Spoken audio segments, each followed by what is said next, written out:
nickel. Sinon, je la Voilà, reverrai. ça enregistre, ouais, il y a le point rouge, c'est bon. Ouais, ça enregistre. Ok. Euh, du coup, voilà. Et après, tu vas avoir tous les livres de Ktuvim, donc qui vont être Teilim, Kohelet, la Megillat Esther. La Megillat Esther, c'est le dernier livre du Tanakh. Ah, il fait partie du Tanar? Ouais, c'est le dernier livre qui a été inscrit dans le Tanakh et il y a même une controverse parce que, enfin, au moment où il voulait le faire entrer dans le Tanakh, comme c'était déjà après la destruction du premier temple, une controverse est-ce qu'on l'a fait rentrer ou pas. Ok.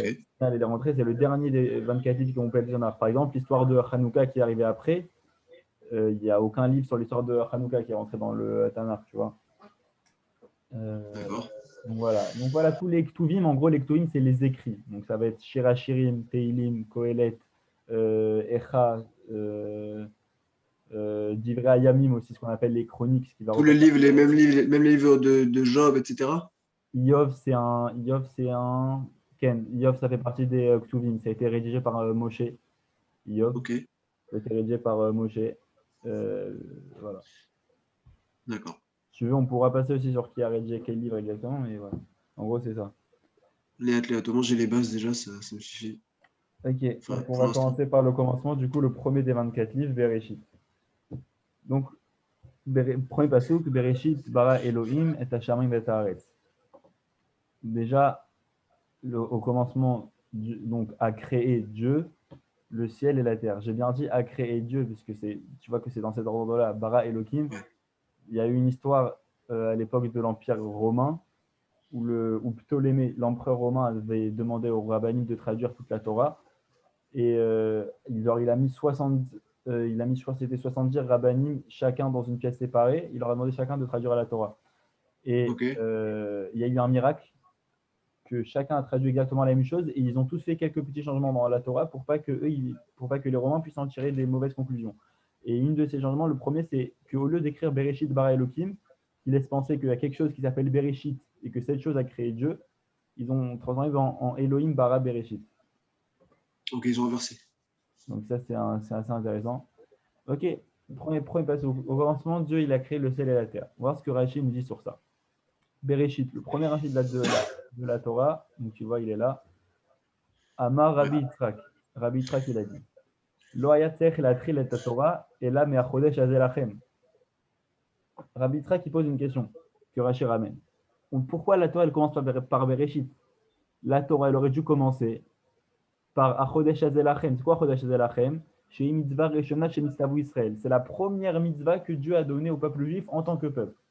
Parce qu'il y a eu la Rodèche Azé. mitzvah que Dieu a donnée à Abraham bien avant, mais la première mitzvah que Dieu a donnée en tant que peuple, c'est lors de la sortie d'Égypte, Parashat Bo, juste avant la 10e plaie, Dieu il donne la mitzvah de Rosh Chodesh. À Chodesh Azeh Yelachem Rosh Chodashim.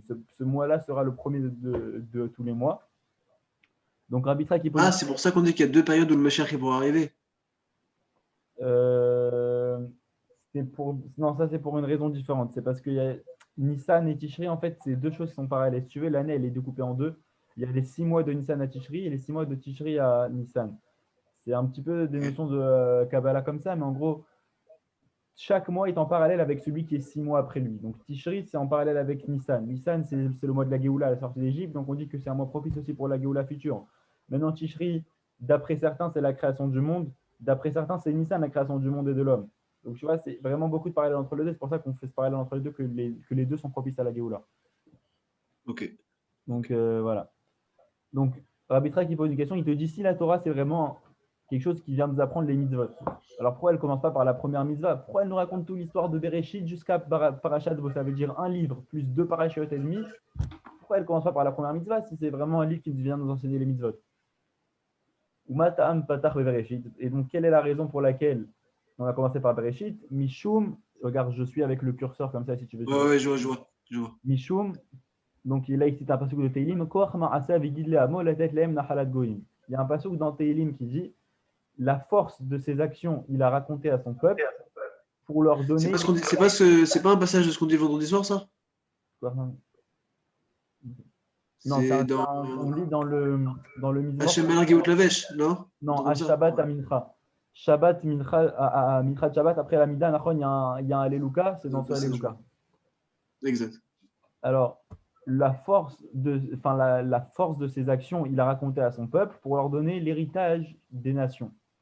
De ce là il te dit, chez Im Yomru Umot Haolam l'Israël, que si les nations du monde viennent dire à Israël, l'istimatem chez Kavashtem Artsot Shivra Goyim, vous êtes des voleurs, parce que vous avez conquis la terre des 7 peuples.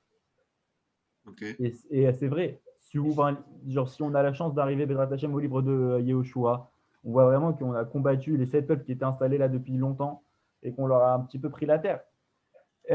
Alors, si les peuples viennent et nous disent ça à la fin des temps, nous on pourra leur dire Kol haaretz shel HaKadosh Baruch Hu. Toute la terre, elle appartient à Dieu. Ibara untana la asher yasher be'enav. Il l'a créée et il l'a donnée à celui qui est droit à ses yeux. Birtsono natna lahem.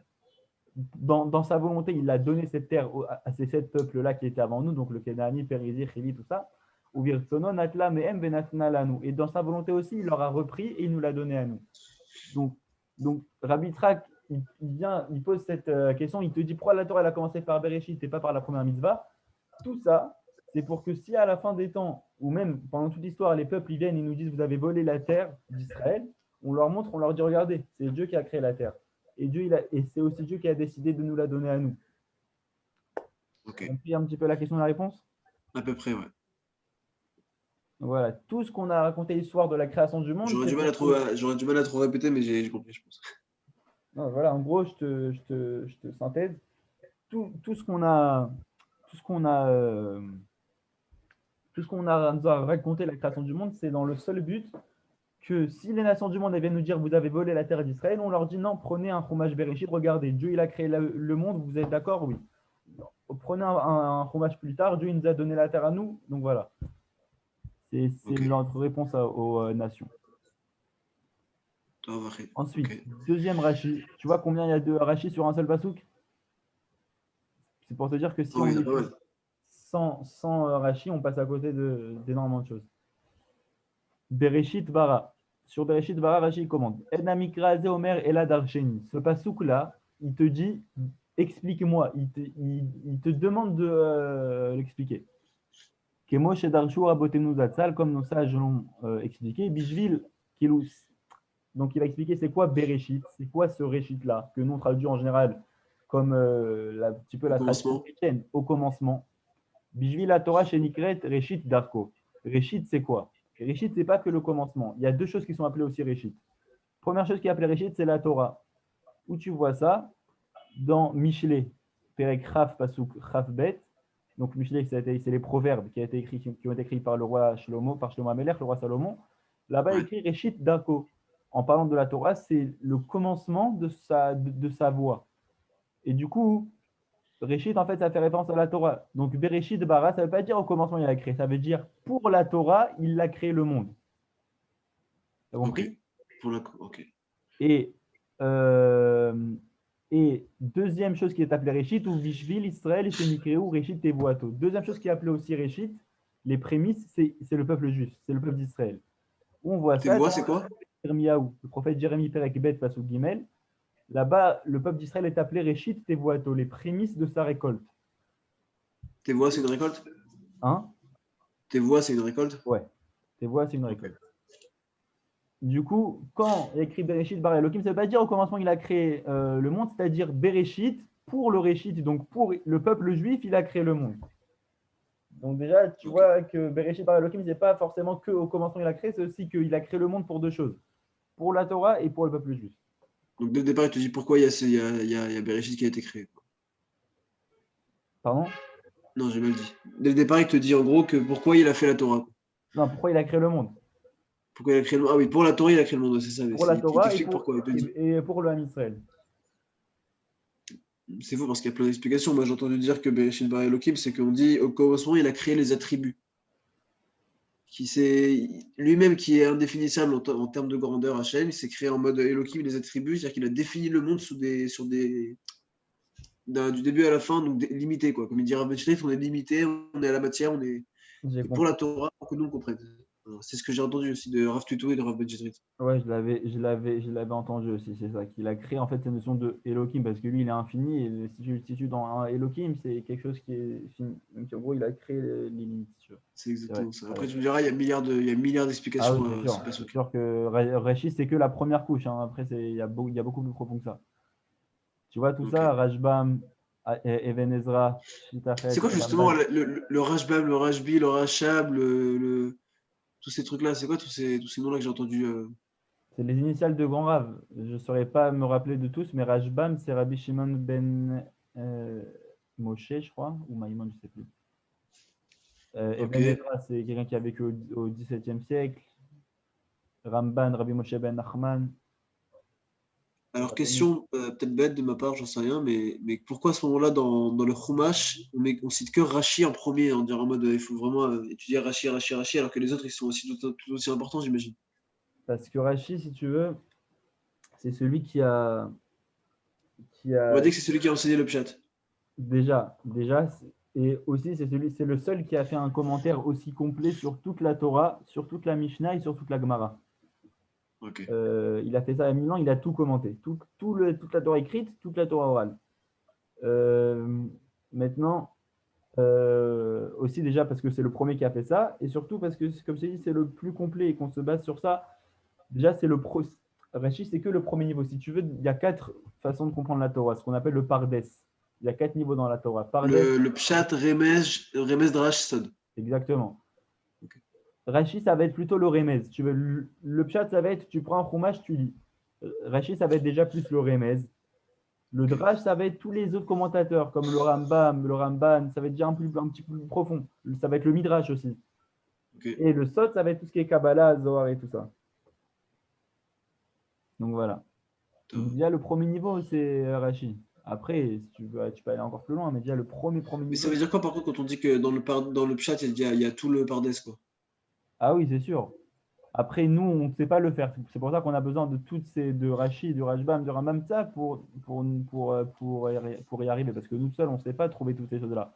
Est-ce que nous, on s'est pensé à des choses aussi simples que ça? Tu vois? Non. Alors qu'une fois que tu lis, tu te dis, mais pourquoi je ne me suis pas posé la question? C'est vrai. Alors que lui, voilà, lui s'est posé la question. Ok. Et donc, on continue le Rashi. Ve'imbat les farsho qui pshuto. Et si tu viens l'expliquer comme ça, enfin, de façon simple, comme son pshat, car par chez où, comme ça, explique-le. Bereshit, Beriat, Shamimbar. Donc, en gros, il t'a dit, Reshit, ça veut dire, ça peut vouloir dire et la Torah et le peuple juif. Maintenant, il te dit, si tu veux garder Reshit en mode au commencement, alors voilà, ça peut être quoi l'explication? Bereshit Ok. beret shamayim va'aretz, va'aretz hayta tohu ve'chosher vayomer Elokim yehi or. Ve'lo ba mikra leorot seder abria, lomar shelu kadmush. Du coup, il te dit, le Bereshit, il vient te dire quoi? Il vient te dire, Stam, comment ça a commencé? Au commencement, ça a commencé comme ça. D'abord, il a créé ça, d'abord, il a créé ça, d'abord, il a créé ça. Et c'est pas Ok. pour t'enseigner l'ordre de la création. Parce qu'il y a écrit Bereshit bara Elokim et Hachamim et Haaretz. C'est pas pour te dire d'abord il a créé le ciel et la terre et après il a créé les autres choses. Parce qu'on voit par exemple chez Imkar chez Imba Lerodkar, parce que si tu viens penser comme ça, Ayalo Lirtov Barishona, Bara et Hashamaim, il n'aurait pas dû dire au commencement il a créé le ciel et la terre. Au commencement c'est une période, ça ne veut pas dire un ordre. Tu comprends? Ok. Au commencement, ça veut juste dire que c'était au tout début. Ça ne veut pas dire forcément qu'il a créé le ciel et la terre avant d'autres choses. Ça veut dire qu'au début, il a créé le monde, en gros. S'il voulait vraiment dire que le ciel, ça a été créé en premier, il aurait dû dire Sans dire Barishona. par quelle étape il a commencé, il a dit il a créé tout, quoi. Voilà. Si vraiment il voulait te dire que le ciel, c'était en premier, il aurait dû dire Barishona. Premièrement, il a créé le ciel. Mais comme il a dit Bereshit, c'est juste pour te dire que voilà, il y a une création du monde, il y a un début. Ça ne vient pas t'enseigner, en fait, Bereshit, ça ne va pas t'enseigner l'ordre. Enfin, le premier passouk, en tout cas, il ne vient pas t'enseigner l'ordre de la création. Il vient t'enseigner qu'il a créé, quoi. Ouais. Bon, après, il donne plein d'exemples du mot Réchid, donc voilà, on va passer. Alors peut-être que je sais pas si toi tu pourras me donner l'explication, mais on m'a expliqué, enfin, de ce que j'ai entendu, c'est que dans le point du bête, il y a toute la Torah ou tout le monde, j'ai pas compris. C'était quoi déjà qu'on Ouais, m'avait dit, je sais. c'est Rav David Menaché, si je dis pas de bêtises, il dit ça. Ouais, que à partir même du point du bête, tu peux trouver toute la Torah. Ça, c'est un niveau bien, bien, bien, bien au-dessus de Kabbalah et de tout ça. que c'est vrai que la Torah, elle est entière et que dans chaque point de la Torah, tu as des milliers d'enseignements. Ça vient juste dire ça, C'est quoi. choquant. Ouais. C'est choquant. Vim Tomar, les rods oui, si tu penses à autre chose et tu te dis, c'est pour nous dire que c'est le ciel et la terre qui ont été créés en premier, ou Pirosha ou Bereshit Akol Bara Elu, et que Bereshit Bara Elohim, ça veut dire qu'au début de tout, il a d'abord créé le ciel et la terre et ensuite il a continué. Alors, ça peut pas être ça. Hein? Ouais, et donc là, il va te ramener plein d'exemples pour te dire qu'en gros, on va passer tous les exemples qui apparaissent dans le Tanakh, mais en gros, pour te dire que en général, dans la Torah, Veshtecha Mikrot Shemekatzrim Leshonam, qu'il y a des psukim qui raccourcissent leur langage, qui parlent dans un langage restreint. Et que du coup, il ne va pas te dire Bereshit. Ouais. Et que du coup, toi, tu aurais pu penser que Bereshit bara Elokim Sham Vetaret, ça veut dire qu'au début de tout, au commencement de tout, il a d'abord créé le ciel et la terre. Alors non, ne pense pas comme ça. Share Amaim Kadmu. Regarde, je suis là. Share Amaim Kadmu. Ok. Parce que c'est l'eau parce que l'eau a précédé le ciel et la terre. Share Ketiv, parce que deux psukim plus loin, il y a écrit Veruach Elokim Rachefet Alpen Amaim, que le souffle de Dieu, il passait sur l'eau. C'est-à-dire que l'eau, elle avait déjà été créée bien avant le ciel et la terre. En gros, il te dit, en gros, ne reviens pas sur les étapes de quoi que ce soit, c'est j'ai créé le monde dans son ensemble. Quoi. C'est ça, en gros, c'est juste pour te dire qu'au début, il a créé le monde. C'est juste le premier passage qui vient juste te dire qu'il y a un début. Ça ne vient pas t'enseigner que d'abord, il a créé le ciel et la terre, ensuite, il a créé les autres choses. Ok. Donc voilà, et on va finir le dernier Rashi, et après on va passer à la Mishnah. Je pense que tu as vu, on a fait qu'un passouk en 20 minutes. Punaise, c'est déjà énorme. En vrai, ça me passionne. C'est fou parce que avant même que tu retenes ce que tu voulais me dire après, c'est que c'est fou comment j'ai vraiment une flemme énorme de devoir étudier la Torah, mis à part écouter des shiurim, mais c'est une écoute juste passive parce que je suis pas actif et je réagis pas, donc j'écoute ce qu'il dit. Mais c'est fou comment juste devoir entraîner son cerveau à vraiment étudier, c'est vraiment quelque chose qui, en vrai, je l'attendais ce moment-là, en fait, de pouvoir parler avec toi un petit peu, le faire, parce que c'est la première fois que je le fais vraiment, tu vois, une vraie étude comme ça. Et j'en ai jamais fait, donc c'est pour ça qu'en vrai, les trucs de Paradise, etc., je les ai un tout petit peu connus à mon niveau, quoi, au sens que j'ai lu des livres de Ben Chetrit, etc., mais j'ai jamais passé le cap de vraiment me mettre à l'étude. Et c'est quelque chose qui va vraiment me réfuter parce que, comme je t'ai expliqué, j'ai des problèmes de concentration, j'ai du mal vraiment à me donner la motivation. En sachant que je sais qu'il y en a qui ont encore plus de problèmes de motivation que moi dans des Gdolim, etc. Mais j'ai toujours eu ce yetzer de ne pas vouloir.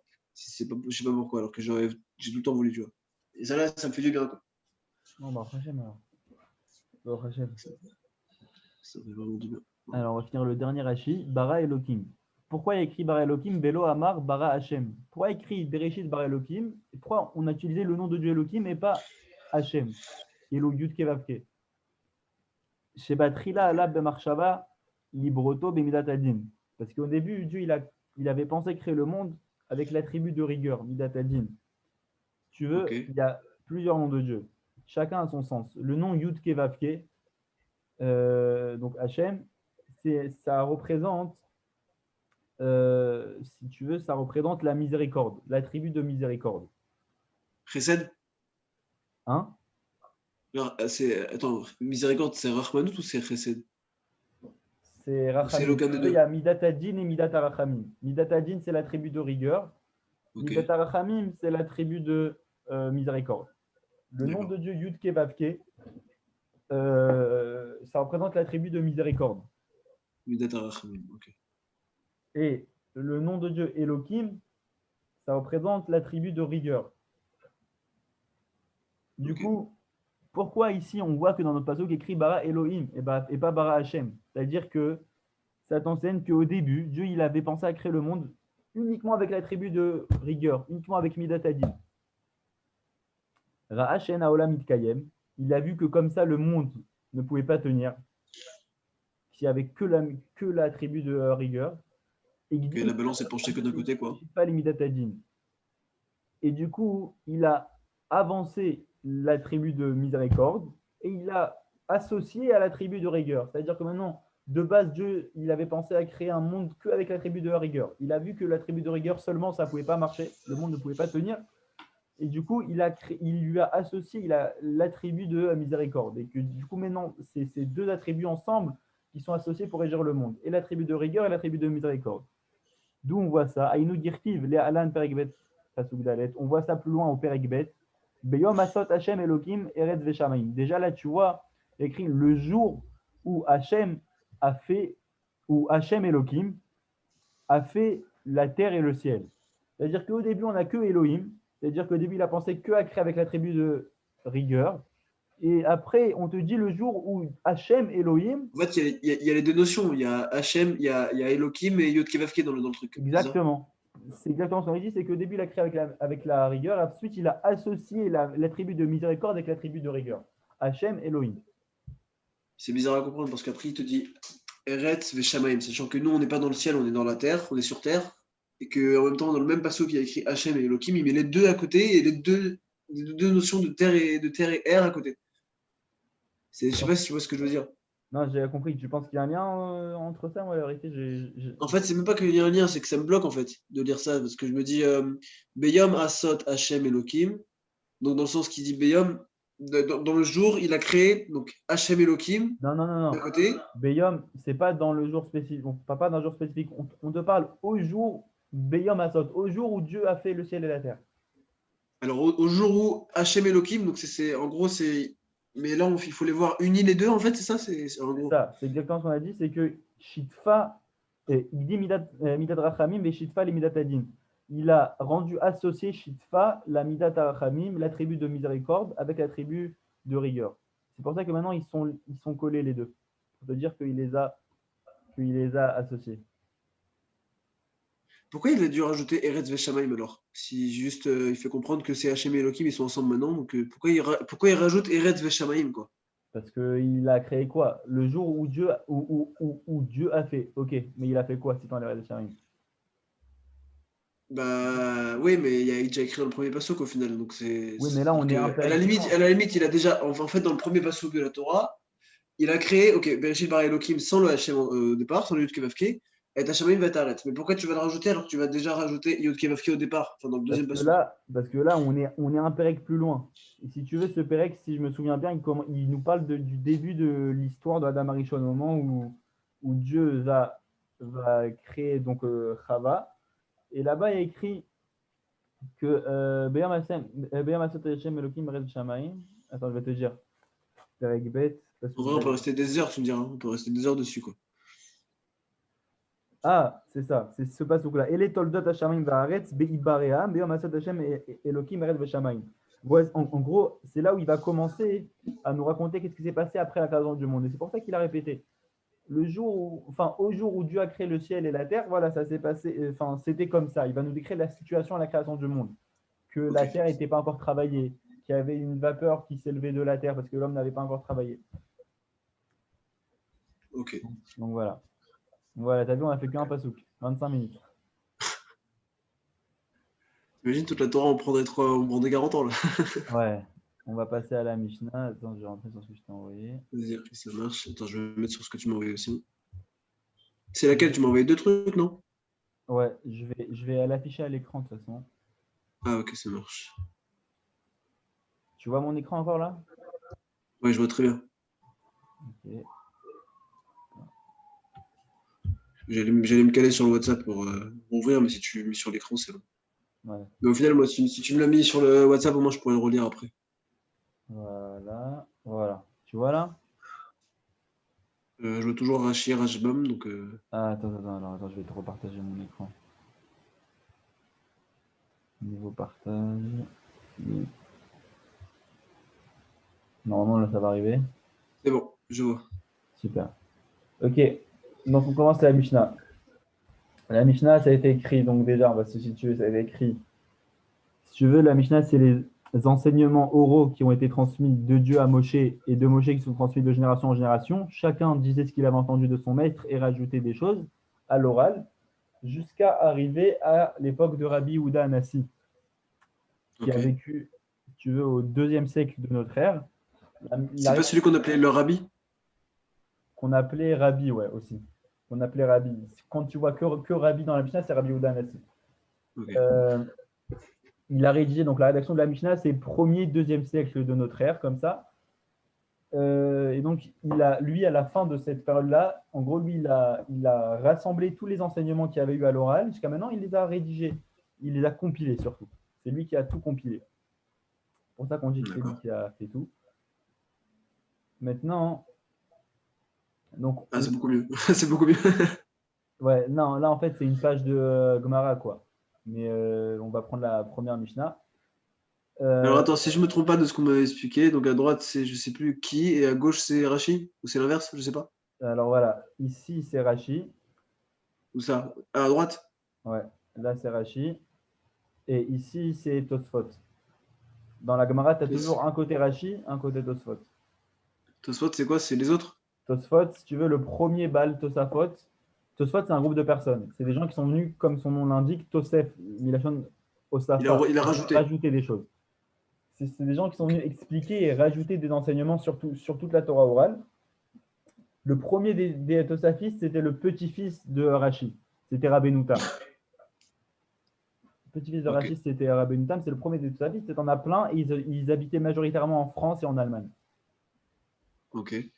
Donc voilà, c'est déjà un niveau d'explication plus poussé. Il va te poser des questions plus accrues que Rachid. On est déjà dans le drash, à mon avis. En fait, ce que tu montres la Mishnah en vrai, c'est tout ce qui est l'explication de la Torah. C'est, si tu veux, la Mishnah, c'est tous les enseignements, ouais, c'est toute la Torah orale, si tu veux. Tous les enseignements qui ont été transmis à l'oral. Ça veut dire quoi? Moshe. J'arrive pas forcément à comprendre parce que je veux dire par rapport à Bereshit, en gros, tu vois par Bereshit, Bara Elohim, etc. Tu vois tous ces passages-là. Mais d'après ce que j'ai compris de la Mishnah, on t'apprend des enseignements de type voilà ce qui se passe entre une personne qui a fait un tel business et l'autre qui doit faire tel business, qui doit rendre aussi. Et ça. J'essaie de comprendre, tu vois. Je me dis quel Alors, lien regarde, entre le fait la Torah écrite et la Torah orale. si tu veux, il y a des choses qui ont été transmises à l'écrite que Dieu a donné à Moshe et lui a demandé de l'écrire. Ça, c'est le Chumash, c'est la Torah écrite. Et il y a des Ok. enseignements que Dieu a transmis à Moshe, mais il ne lui a pas demandé de l'écrire. Ces enseignements, Moshe, il les a transmis à Yahushua, qu'il a transmis aux anciens, qu'il a transmis aux juges, au prophète Shmuel, au roi David, au roi Shlomo, comme ça, à l'oral, à l'oral. C'est tous les enseignements qui n'ont jamais été mis à l'écrit, qui ne se trouvent pas dans tout le Chumash. D'accord? Qui Pourquoi viennent, ils ont si été tu bien veux, écrits ça ne va alors? pas être rajouter une mitzvah, parce que les 613 mitzvot, elles sont déjà dans la Torah écrite, mais ça va être expliquer peut-être les mitzvot. Ok. Mais pourquoi ils ont été mis à l'écrit à ce moment-là? Alors, de base, on a un interdit total de mettre la Torah orale par écrit, ou alors de citer à l'oral la Torah écrite. C'est-à-dire que tu n'as pas le droit de prendre un passouk de la Torah écrite, donc un passouk du Chumash, et de le citer comme ça, de mémoire. Aujourd'hui, il y a certains poskim qui disent que tu peux si tu le connais par cœur. Par exemple, si c'est un passouk du schéma que tu as l'habitude de lire plusieurs fois par jour et que tu es sûr que tu ne vas pas te tromper, tu as le droit. Bah, par exemple, si désolé de te couper, mais par exemple, si quand Raven Street il te cite Bereshit bara Elohim, et Tashamaim v'ta'aret, et il t'explique après le pasuk, tu vois, il te le reprend et tout dans le cours, mais il Alors, te l'explique sans le lire, tu vois. ouais, le passouk de Bereshit, je pense que ça peut rentrer dans la catégorie de psukim que tout le monde connaît, et que du coup, c'est bon, même d'après tout le monde, et que, encore une fois, il y a une marloquette dessus, si de nos jours aussi, quelqu'un qui sait, qu'il connaît le passouk, mais pas tout le monde ne le connaît, est-ce qu'il a le droit de le dire euh, à l'oral? Si lui il le connaît, pourquoi il n'aurait pas le droit? Hein? Si lui il le connaît, pourquoi il n'aurait pas le droit? Parce qu'on a peur qu'il se trompe, on a tellement peur qu'il change un truc et que du coup, ça change l'enseignement et que les gens apprennent Ok. mal, qu'on ne fait pas ça. Et que Ok. c'est surtout qu'il y a des choses aussi pour pas qu'on en vienne à enseigner que la Torah écrite, que à l'oral. Parce qu'il y a tellement d'enseignements dans la Torah écrite qu'ils ne sont pas seulement dans les mots, mais dans la façon où c'est rédigé. C'est pour ça que la Ok. Torah écrite, il faut vraiment, pour bien la saisir, l'étudier à l'écrit. Et inversement, pour la Torah orale, de base, on avait une interdiction totale de rédiger la Torah orale, parce que c'était des enseignements qu'il fallait expliquer oralement. Et qu'à l'écrit, tu ne peux pas expliquer aussi bien qu'à l'oral. Et du coup, comment alors Rabbi Yehuda Nassi il a rédigé si c'était un Issour? Simplement, est ce qu'on appelle Et la Sot Lachem Eferu Toratecha. C'est-à-dire? Il est arrivé le temps de faire pour Dieu, parce qu'ils ont Eferu, ils ont rendu poussière entre guillemets ta Torah. Ça veut dire que c'était arrivé en gros à un moment de l'histoire où Rabbi Yehuda Nassi il a vu que les gens de tout âge commençaient à oublier. Avant, ils connaissaient tout par cœur. Ils connaissaient toute la Torah orale par cœur, tout le monde. Maintenant, il a vu que les gens commençaient déjà à oublier certaines parties, que plus tout le monde ne connaissait tout. il a vu que les nouvelles générations, que les jeunes aussi étaient moins en train d'étudier, que du coup ça allait moins se perpétuer. Il a vu aussi qu'on était la destruction, pendant la période de la destruction du deuxième temple. Il a vu qu'on allait commencer à être exilé dans tout le monde entier. Il a dit il faut qu'on mette un livre à mettre entre les mains de chaque juif qui puisse étudier n'importe où et qu'on a les mêmes enseignements, que les enseignements ne se perdent pas. Alors, du coup, ça m'a donné deux théories dans ma tête. Deux petites théories qui sont que, à la limite, est-ce que c'est en rapport avec la Yeridata Dorot et le fait que les enseignements ils se perdent de génération en génération? Oui, Et est-ce que totalement. du coup, il a été obligé de les écrire pour les Ça, transformer en c'est mode totalement ça. souvenir? C'est totalement ça. C'est exactement ça. C'est la Yeridata Dorot. On n'était plus capable. C'était le deuxième point que je voulais dire, mais je crois que c'est ça. Je crois. Donc voilà. Et donc, il a rédigé, si tu veux, il y a 6 ordres de Mishnah déjà. 6 ordres de Mishnah. Il y a, est-ce que je ne me trompe pas, il y a 70 Maserhet, 70 Masertot de Mishnah. C'est quoi ma secrète si je peux. Par exemple, Brachot, ça c'est une Maserhet. Ok. C'est un traité.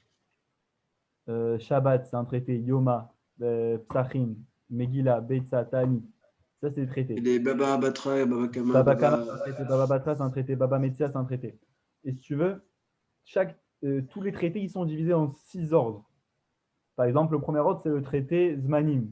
Non, Zman Nakat, c'est le traité Sken, c'est le traité Zmanim. Ok, C'est-à-dire. Ok, bon. Zmanim, il va contenir Brachot, Arachin, Shabbat, Psachin, tous les trucs comme ça. Et donc, on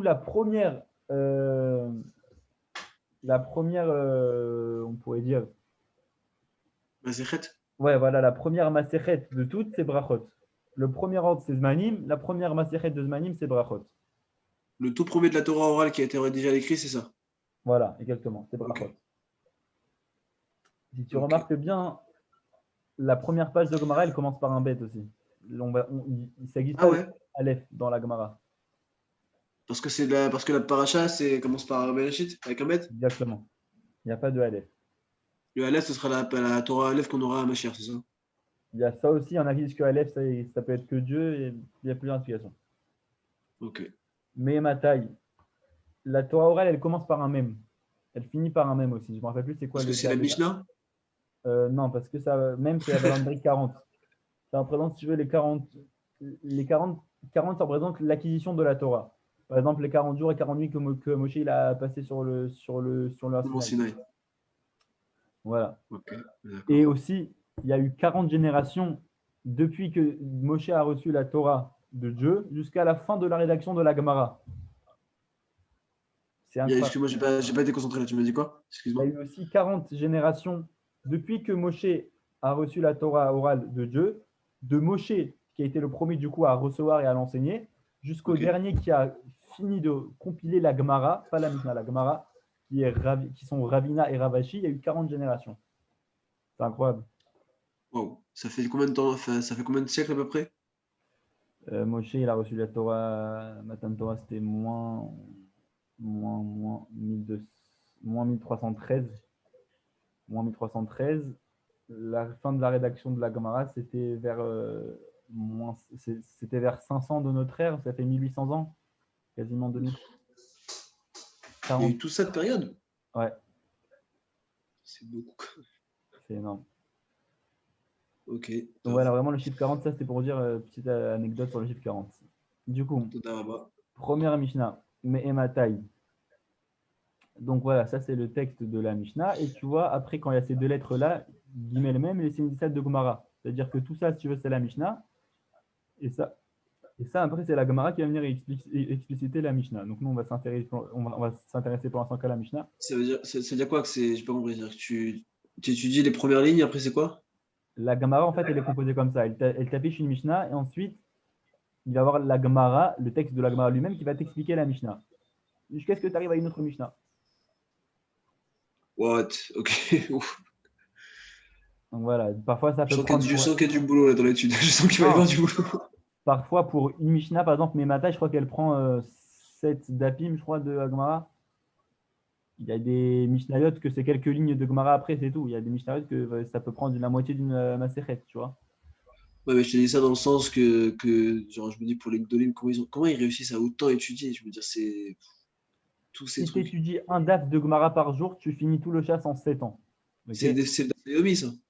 C'est énorme. Ça, c'est le Daf Yomi, ça.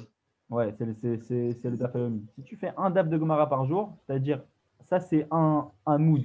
Ça, ce que tu as là, c'est un hamoud, c'est pas un daf. Un mood, c'est le recto. Deux Un Daf, hamoudim. c'est toute une Mishnah, en fait. C'est tout un Tu veux, traité, regarde. non? Ça, c'est un hamoud de Gemara. C'est le recto. Le recto plus le verso, donc deux hamoudim, ça s'appelle un daf. Ok. Wow. Donc, voilà. Et quand tu dis que tu termines un DAF, c'est-à-dire quoi? Que tu l'as étudié, que tu l'as compris, que tu l'as parfaitement Alors, ça analysé, dépend. maîtrisé? Ça dépend de chez personne. Il y en a qui se suffisent juste de lire le texte le texte de la Gemara. Il y en a qui ça s'appelle bébé Kiyut, genre juste passer dessus. Il y en a qui se suffit, qui étudient aussi Rashi. Il y en a qui utilisent et le texte de la Gemara et Rashi et Tosfot. Ceux qui utilisent vraiment toute la journée et qui font vraiment le daf Yomi tous les jours et le texte de la Gemara et Rashi sur tout le daf et Tosfot sur tout le daf et après les Mefarshim, le Malbim, le Rabbeinu Hananel. Bref, Wow. voilà, après c'est des niveaux. C'est Nous, de on va l'étude. commen- nous, on va commencer déjà par le texte de la Mishnah et Rashi, ça sera déjà très bien. Alors, dernière question avant que je te saoule vraiment plus, Vas-y, vraiment. vas-y, t'inquiète. Pose-toi. C'est quoi sur les côtés là, tous les trucs avec les. Alors, Ein Mishpat Ner Mitzvah, c'est les références pour trouver ça dans la halacha. C'est des quoi? Des références? Ouais, pour trouver par exemple les lois qui vont être tranchées dans la Gemara, il te dit où te reporter dans les livres de halacha pour Ok. trouver la halacha finale. Torah Ora Shalem, en gros, dans la Gemara, on va citer certains psukim, et là, lui, il va te citer l'entièreté du pasuk. Par exemple, il est où le 1? Beshinantam levanech. Tu vois, là, il y a un petit 1. Ouais. Bah, Beshor Bechov Kumecha, il te cite une partie du pasouk, et ici, au 1, il te cite tout le pasouk. Ishnatem levancha, Vedibartam Beshevetra. Tu vois? Ok. Rabbeinu Hanel, c'est Comme ça, tu un. sais te situer.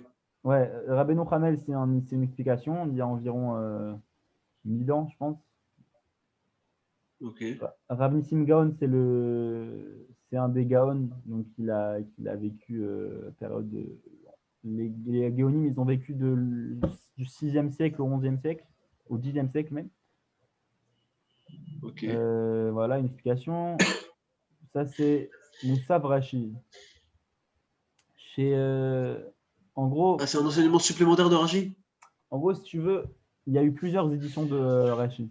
Rachi lui-même, il a rédigé plusieurs fois son commentaire et il y a plein de textes qu'on a perdus.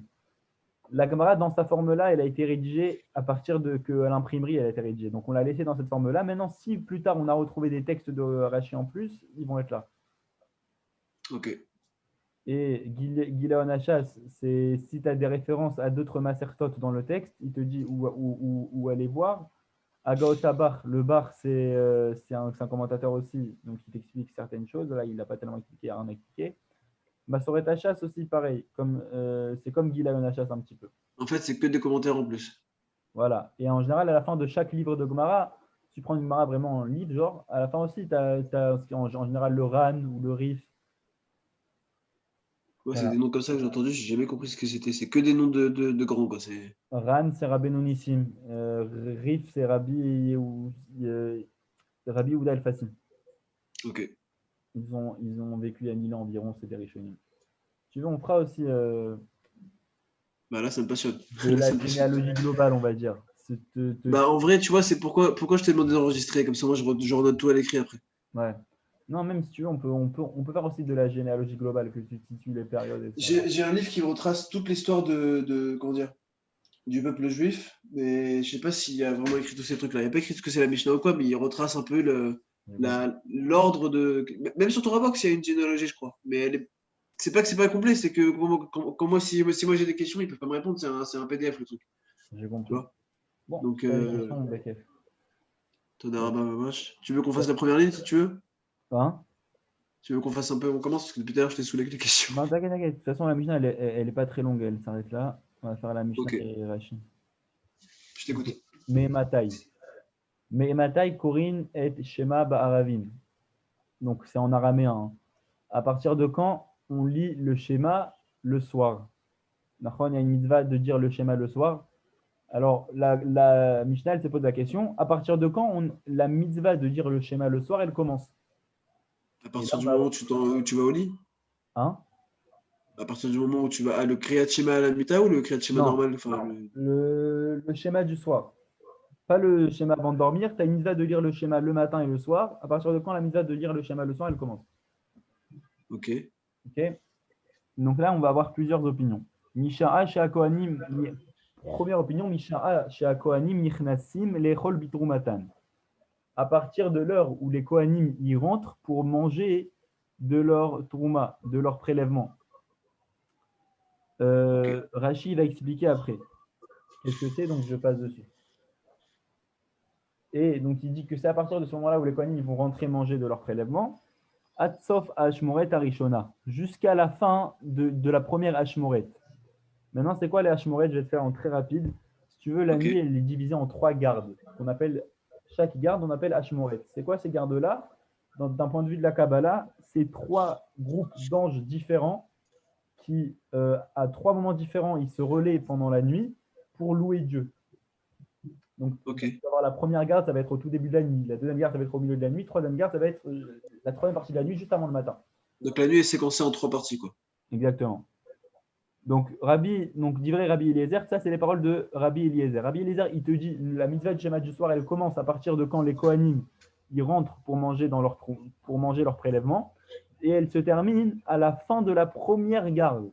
Donc, c'est-à-dire, on est Ok. encore au début de la nuit, a priori. Fin de la première garde, c'est-à-dire, Est-ce que c'est au moment de la sortie des étoiles ou c'est avant? Enfin, c'est.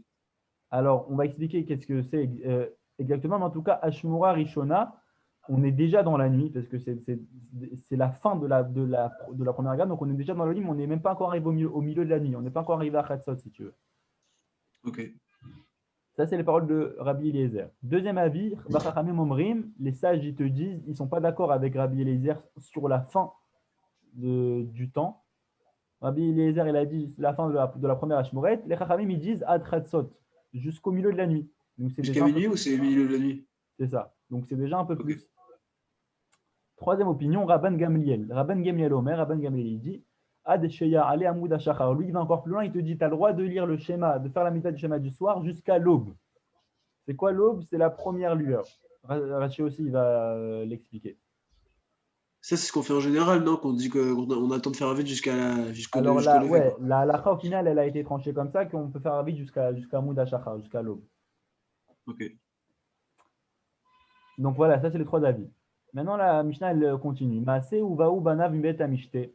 Il a eu une histoire et ses enfants, donc on parle des enfants de Rabban Gamiel, sont revenus de la salle de festin. Apparemment, il y avait une fête. Amroulo, ils lui ont dit Lokarino et Shema. On a oublié de lire le schéma, on n'a pas lu le schéma du soir. Amar Lahem, il leur a dit Imlo ala amuda shachar, chayavin atem likrot, velozo bilvad. Ah, chayavin atem likrot.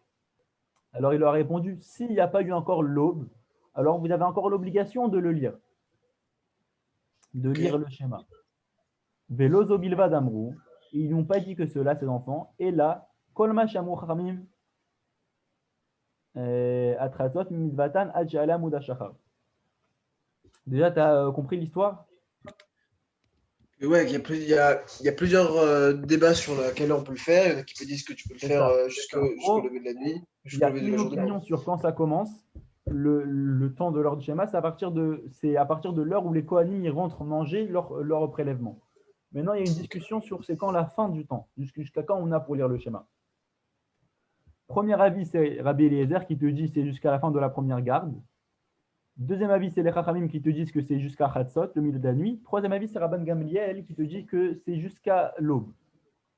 Et la Gemara, elle te ramène une petite histoire des enfants de Rabban Gamliel qui sont venus le voir et qui lui ont dit qu'ils n'avaient pas lu le schéma. Et Rabban Gamliel, il leur a dit si ce n'est pas encore arrivé, Jusqu'à l'aube. tu peux lire. Jusqu'à l'aube, ils ont pour le faire. Voilà.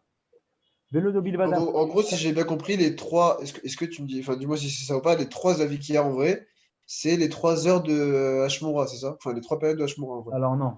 Parce que si tu veux, Chatzot, c'est le milieu de la nuit. Donc tu prends la nuit, tu le divises en deux. Ce que les Chachamim, ils ont dit. Maintenant, Hashmoret, il y a 3 Hashmoret. Donc il prend la nuit, le divise en 3. Donc même celle du milieu, elle ne va pas tomber sur Chatzot. Tu vois ce que je veux te dire? Chatzot, Ok. ça va être pendant la deuxième Hashmoret. Ok. Je pense que c'est encore autre chose de parler des trois Ashmoret, c'est ça, non? Hein? C'est encore un autre point de devoir parler des trois Ashmoret, non? Ouais, ça C'est c'est autre déjà chose? une notion un peu plus profonde de la Kabbalah, tout ça. À J'avais ce moment-là? étudié, j'avais étudié le N-Aya dessus. Le N-Aya, c'est un commentaire du Rav Kook. Il a fait ça que sur deux Masertot, sur Shabbat et sur Brachot. Et j'avais étudié le début de son truc sur Brachot et il explique vraiment là-bas, c'est hyper intéressant, c'est magnifique, genre c'est des perles. C'est l'enseignement qui te sort, c'est des perles. Wow. Bref, Mais à ce point-là, ça rentre dans la Kabbalah pour définir les trois périodes. Ashmoret, ouais, c'est déjà des notions de la Kabbalah, c'est des gardes d'anges et tout ça. Ok, Ok, d'accord. donc ça c'est le début de la Mishnah. Velozo bilvad amrou, et la Mishnah elle continue. Et c'est pas uniquement cela qu'ils ont dit, et là, kol Tu es où? mashem, Parce que je vois pas. Attends, hein, tu es où? là. Ok, Kolmash, ok, Kol Kolmash. mashem chachamim atratzot, mitzvatan ad sheya'ale amud hashachar. On te dit pas uniquement ça. D'après Rabban Gamliel, c'est pas juste le schéma que les Chachamim ils ont dit Chatzot, mais que d'après lui c'est jusqu'à l'aube. Il te dit toutes les choses que les Chachamim ils ont enseigné qu'on avait le droit jusqu'à Chatzot, que leur mitzvah elle était valable jusqu'à Chatzot. Alors il te dit qu'en fait non, c'est pas vraiment Chatzot, c'est jusqu'à l'aube. Donc C'est pas là, du tout la c'est même chose un alors. grand enseignement, c'est-à-dire que nous on a plein de choses que les Chachamim ils te disent c'est jusqu'à Chatzot. Rabban Gamliel il te dit non, à chaque fois qu'ils t'ont dit Chatzot, considère que c'est l'aube. C'est bien différent parce que l'aube c'est vraiment C'est ça, c'est que c'est totalement différent. Chatzot, c'est le milieu de la nuit. Et là, on va te citer plusieurs choses qui rentrent dans cette catégorie-là. Ekter chalavim ve'evarim. C'est quoi chalavim ve'evarim? Si tu veux, toute la journée au Beth Amikdash, on faisait les sacrifices. On égorgeait donc les bêtes, on mettait certaines parties sur l'autel, on aspergeait le sang, et il y avait certains morceaux de la bête, comme les chalavim, c'est une certaine graisse que d'ailleurs qui est assourd de la manger. Il y avait Ok. certaines graisses qu'on ne mettait pas sur le misbéach et certains organes aussi. Donc les chalavim, c'est ces graisses-là. Les évarim, donc c'est les membres, c'est ces organes-là qu'on n'a pas mis. Et donc on avait une mitzvah de les faire brûler une fois qu'on a fini tous les services du jour. Une fois que la nuit tombait, alors les kohanim mettaient toutes ces choses-là qui n'ont pas été brûlées pendant la journée, les mettaient sur le misbéach. Alors de base, les chachamim, ils avaient dit que que les kohanim à l'époque avaient pour faire ça, pour mettre sur le misbéach toutes ces choses-là, jusqu'à Chatzot. Lui, il te dit non, mitzvatan ale amud shachar. Il te dit non, leur mitzvah, elle est valable jusqu'à l'aube, pas que jusqu'à Chatzot. Donc, il te donne déjà un exemple de choses qui est comme ça. Deuxième exemple, Bechol ane chalim le yom echad mitzvatan ale amud shachar. Toutes les choses qui doivent être mangées en un jour, leur mitzvah, elle est jusqu'à l'aube. C'est quoi les choses qui doivent être mangées en un jour? Il y a Rachid aussi qui va l'expliquer, mais je te dis très rapidement. Il y avait certains sacrifices qu'on n'avait pas le droit d'en laisser pour le lendemain, qu'on devait manger le jour même tout, et si on en laissait pour le lendemain, ça devenait interdit de le manger. Par exemple, le Ok. sacrifice de Toda, le sacrifice de remerciement. Et donc lui, il te dit, des Chachamim, il nous avait enseigné que de base, tout ce qui doit être mangé en un jour, tu as le droit jusqu'à Chatzot de la nuit de le manger, mais lui, il te dit non, tu as le droit de les manger jusqu'à l'aube. Donc il a C'est donné des totalement cas différent du spécifiques. coup. Hein? C'est entièrement différent du coup, parce que c'est Bah deux oui, périodes totalement différentes, quoi. c'est ça. Imken, alors si c'est ainsi, ça, Aleph Kaf, c'est Imken. C'est ce que j'allais te demander, c'est ça, les LFKF, c'est. Ok. Il y a plusieurs initiales comme ça dans la Gemara. Donc Aleph Kaf, c'est Imken, si c'est ainsi. Lama Amrou Chachamim Atratzot. Alors pourquoi les sages, ils ont dit Atratzot? Si c'est vraiment jusqu'à l'aube, pourquoi ils ont dit Stam Atratzot? Pourquoi ils n'ont pas dit jusqu'à l'aube? Kedel Rik Adam Min Avera. Pour éloigner les gens de la faute. C'est-à-dire quoi? C'est-à-dire que c'est comme une Ok. barrière. Pour pas que le gars, il se dise à minuit moins 10. On va dire que Khatzot, c'est à Le minuit. fait que ça ne se fasse pas à l'homme mais à Khatot ou l'inverse, c'est pour éviter l'homme qui soit dans la Vera, c'est ça? C'est ça. C'est-à-dire qu'on va dire Khatsot, ça tombe à minuit. Le gars, il doit finir de manger son korban Toda. Du coup, euh, À 23h59. non. Du coup, la vraie halakha de base, on a dit c'est jusqu'à l'aube. Donc le gars, il se dit, l'aube, elle est à 5 heures. À 5h moins 10, le gars, il se dit, ah, ça va, j'ai encore 10 minutes devant moi. Je vais aller faire un petit truc d'abord. Et ensuite, dans les 2 dernières minutes qui me restent, je vais finir de le manger. Il va faire son truc, il commence à le manger, il a dépassé de 1 minute. 5h01, il était encore avec un morceau du korban dans la bouche. Il a fait une avéra très très grave. Et au final, son korban rétroactivement n'est pas accepté. Donc pour éviter ça, les Pour une Haram, minute? ils ont mis une barrière que toutes les choses là qui sont permises jusqu'à l'aube, que ce soit jusqu'à Khatzot. Pareil, par exemple, pour la mitzvah du schéma du soir. Le gars, il est 5h moins 10, il n'a toujours pas fait le schéma du soir. Je sais pas, il était dehors, tout ça. Et il se dit, ça va, j'ai encore 10 minutes, je vais faire un petit truc. Et au final, il oublie ou alors il commence le schéma, mais il termine après 5 heures. Il a manqué la mitzvah positive de dire le schéma le soir. Donc, pour éviter ça, les Khamim, ils ont mis une barrière. Ils ont dit jusqu'à Khatzot. T'as compris? Tu vas me faire comprendre un truc de fou. Je vais te paraître pour un idiot, mais vraiment, tu vas me faire comprendre un truc de malade. Dis-moi. C'est que la Mishnah, en réalité, tous ces trucs-là, ils te prennent des exemples avec les korbanot, donc avec ces sacrifices, pour te faire comprendre à quel moment tu dois faire ton schéma, pour te faire comprendre la gravité des erreurs quand tu fais pas à temps, quoi. Dans cette Mishnah-là, oui, parce qu'en fait, il t'a pris une mitzvah qui ressemble au schéma du soir. De la même façon que le schéma du soir, c'est que la nuit, et après, quand ça se lève le matin, tu n'as plus le droit de le faire. Alors, il t'a donné deux exemples aussi qui sont comme ça, pour t'expliquer. Ok. Voilà, ça c'était la Mishnah. On va faire Rashi rapidement sur la Mishnah. Donc, Rashi, c'est de ce côté-là.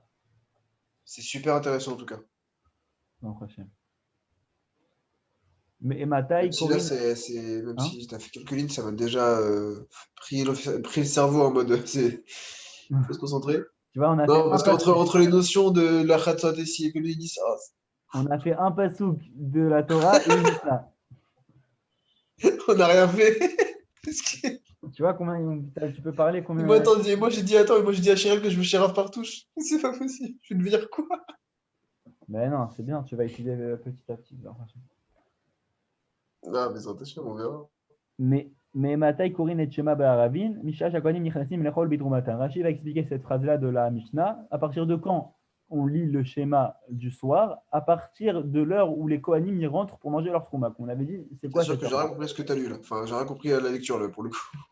C'est la première phrase de la Mishnah qu'on a lue tout à Non, l'heure. non, d'accord, mais j'ai rien compris par rapport à l'écriture, quoi, que c'est. Ah, parce que c'est l'écriture Rashi. Waouh. Ok. C'est les lettres Rashi. Rashi, il écrit pas. Tu vois, Tosfot aussi, c'est dans la même écriture. Ok. Tosfot, ça, c'est les lettres de Rashi. Si tu veux, Rashi, il a son propre alphabet dans lequel il écrit.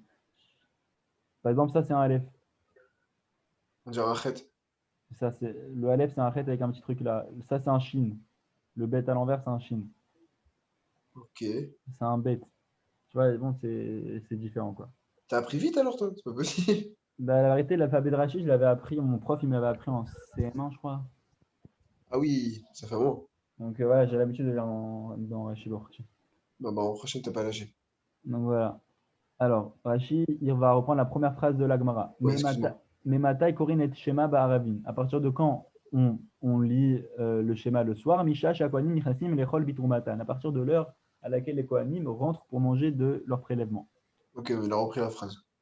Donc là, maintenant, il va expliquer cette phrase-là. Kohanim, Shenitmeu, Vetavlu, Ve'eriv.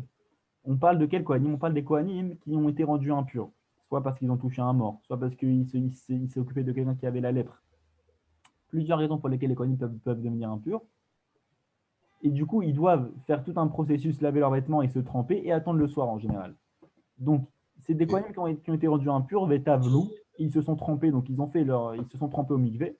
Ve'eriv, et que le soir est enfin tombé, Ve'eriv Shimshan, et que la fin de leur jour est enfin arrivée, en gros, Ve'igia itam lechol bitrouma, et est arrivé leur moment de manger la trouma. Donc il te dit, c'est quoi cette heure-là qu'on parlait au début qu'on n'a pas trop compris? Il te dit l'heure à partir de laquelle ces Kohanim-là qui étaient impurs pendant la journée et qui se sont trempés au migvé, à partir de cette heure-là où ils redeviennent purs et qu'ils peuvent recommencer à manger des prélèvements qui sont Kedoshim, à Ouais. partir de cette heure-là, c'est ce qu'on appelle le début de l'heure de la mitzvah du schéma. Aujourd'hui, la halakha, elle est tranchée, quoi, c'est 7 akoravim, la sortie des étoiles. C'est-à-dire à partir du moment où tu vois la première étoile. Ok. Ça veut dire à partir du moment où tu vois la première étoile, c'est en gros le moment où tu passes de Mintra à Arvit, donc tu peux plus faire Mintra et Alors, après tu fais. Mincha, ça finit, le temps de Mincha, c'est différent. Le temps de Mincha, tu peux. Ah, excuse-moi de te couper. Est-ce que j'ai le droit comment dire, de commencer Mintra juste avant que il y a toute cette accord avec du coup? Alors, non. Les temps de Mincha, c'est comme ça. Tu as le droit de commencer Mincha jusqu'à la Shkia, jusqu'au coucher du soleil. Ok. Si tu n'as pas commencé Mincha jusqu'au coucher du soleil, tu n'as plus le droit de faire Mincha, tu n'as plus le droit de commencer. Si tu as Ok. commencé Mincha avant le coucher du soleil, même tu as dit je sais pas, le Leshem Yichud qui est avant Mincha, ou même les korbanot avant le coucher du soleil, tu as le droit de le continuer et de le finir jusqu'à ce qu'on appelle l'El Agéonim. La nuit des Géonim, c'est, comme je t'ai dit, les Géonim, c'est des rabbinim qui ont vécu entre 6e et 10e siècle. Ils ont institué cette heure-là. C'est exactement combien de temps après? C'est 13 minutes. 13 minutes et demie, mais en temps zmani, quoi, en shout zmaniot. Ok. 13 minutes et demie. Donc, c'est pas vraiment 13 minutes et demie. 13 minutes et demie, ça dépend de la saison. C'était en hiver, en été, tout ça. 13 minutes et demie après la shkia. Et donc, si tu as commencé Mincha avant la shkia, tu as le droit de le finir jusqu'à cette heure-là, qui est l'El Agéonim, la nuit des Géonim. Après l'El Agéonim, tu n'as plus le droit. Et l'El Agéonim, c'est avant Tzedakot Rabim. Après l'El Agéonim, même si tu as commencé avant la shkia, tu n'as plus le droit de faire Mincha. C'est-à-dire, si tu n'as pas Wow. encore fini, tu t'arrêtes. Après, c'est des brachot les batala. C'est vraiment précis à quelques minutes près en vrai, quoi. Ouais. Et cet acronyme, c'est quelques minutes après en général, l'agéonym. Si tu veux, on va faire comme ça, du coucher du soleil à l'agéonym, on a dit qu'il y avait 13 minutes et demie en Shaot Ok. Maniot. Alors, du coucher du soleil à Tzet Akoravim, il y a 20 minutes en Shaot Maniot. Mais en shout normal, donc c'est-à-dire que nous, c'est shout minutes, c'est vraiment 13 minutes ou c'est comme tu m'as dit un peu moins ou Alors, plus ça change. Ça change. Une Shaot selon Maniot, les elle change saisons. en fonction Selon de les ce que saisons. tu es en hiver ou en été, en fonction de la journée est plus longue ou plus courte. Parce que c'est quoi les Shaot Maniot? Shaot Mais Maniot, ça tu change de prends quelques secondes ou de quelques minutes? de quelques minutes. C'est-à-dire que les shots magnottes, en fait, c'est quoi? C'est que tu prends toute la journée. D'après certains, ça va être depuis l'aube jusqu'à la sortie des étoiles. D'après d'autres, ça va être depuis le lever du soleil jusqu'au coucher du soleil. Ok. Donc, ça va être plus petit. Et de là vont découler aussi des différences d'avis entre les heures. Et tu divises tout ce temps-là que tu as en 12 heures. Et chaque partie de ces 12 heures, donc chaque 12e, ça va être 1 heure Zmani. En ce moment, par Ok. exemple, en hiver, les heures, elles sont plus courtes. En hiver, là, actuellement, je te parle, 1 heure, c'est 51 minutes. Ok. Du coup, 20 minutes, par exemple. Du coup, cet Akoravim, il n'est pas vraiment 20 minutes après le coucher de soleil. Actuellement, il est 17 minutes après le coucher de soleil. Ok. Ok. Donc à peu près un peu plus d'un quart d'heure. Voilà.